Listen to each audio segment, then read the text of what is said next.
If some of your chord changes still sound a bit messy, in this quick video today, I'm just going to show you a couple of tips which should buy you some time. Now, let me explain what I mean by that. There's a couple of little tricks that you can do when doing chord changes. And a lot of the guys that I teach at the beginning stage, what happens is after they've learned like the chord shapes, which is like the hard thing, you sort of picture them, memorize them, and then you have to develop the muscle memory. The next trick is actually changing like in tempo or in time, so you can actually play along to a song. Now, if you saw my previous video, I talked about how to kind of use an anchor finger on some chords so that you can actually get the notes and the shapes changed between cleanly. But this time what we're going to look at is where I go from, say for example, I'm going to stick with an E minor to a G. If I wanted to play the whole G chord, there's quite a few notes in there. I'm playing that one, these two are open, but I'm playing these two fretted. It's quite a big move. And when you're a beginner, trying to get all these fingers when you don't have the muscle memory developed quite yet, it can be a little bit messy. So what a lot of the guys I teach do, and girls, is when you go from one chord, they kind of go there, but they miss some of the notes, or they actually don't hit the strings properly. So here's what you can do to buy a bit of time. Here's tip one. Go from the first chord to the second chord, but don't worry about trying to get all of your fingers together in the same place at the same time. What you can do, you can kind of carry on strumming, so it doesn't have to be fast obviously. Decide which fingers you're going to put where first. So in this case, I'm going to play these two.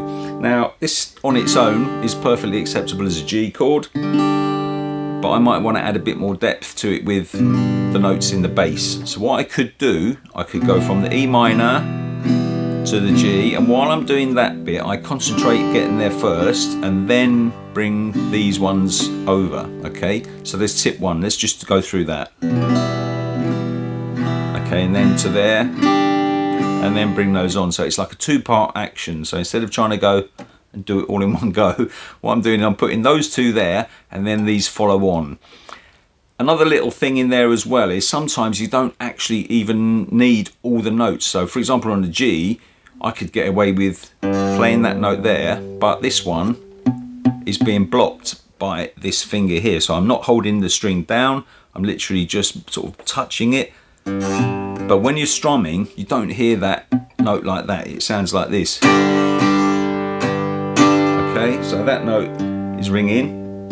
That note I don't hear. Okay, and again, I can add that one in if I want to. And that's the same for quite a few chords. So for example, if I went from A minor to E minor, and I can bring that on slightly later. And that leads me, if I could speak, onto the next trick, which is to buy a little bit of time, you simply play the open strings between the chord changes. Now you might think that's going to sound really odd, but if it's within the strum, you can get away with it. Now let me explain what I mean. If I went from a C to a G, which is quite a big move, okay, and you're doing this, and then you have to think about the chord change and it breaks your flow, you could go like this. Okay, and the same to a D. Okay, so let me put that into context. There's a couple of little subtle things going on in there. I'll go slow. Okay. Now it might seem really obvious if you're thinking about that, and you might think, well, how would I get away with that? But actually, if you listen,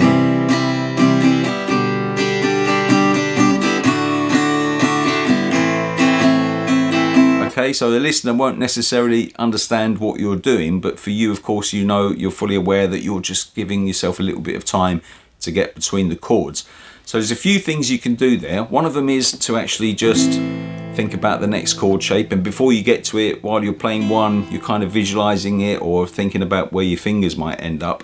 If it's a big change, like some of them are, there's no sort of easy way to get between them, so you don't always have an anchor note or a common note in the chord. Like for example, the big C to the G, I'm taking all my fingers off. I'm thinking about the chord shape I want to go to, but I just buy myself a little bit of time as I do it. So I could do the partial chord and bring them on, or just come off the chord completely, but keep the rhythm going. And it's the rhythm then that sort of keeps the continuity. So there's a couple of little tips there.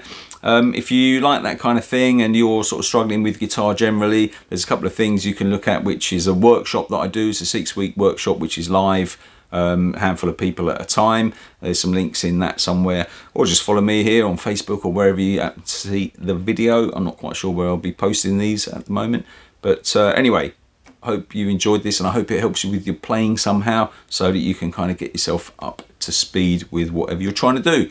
Okay, all the best. Thanks for watching. You take care.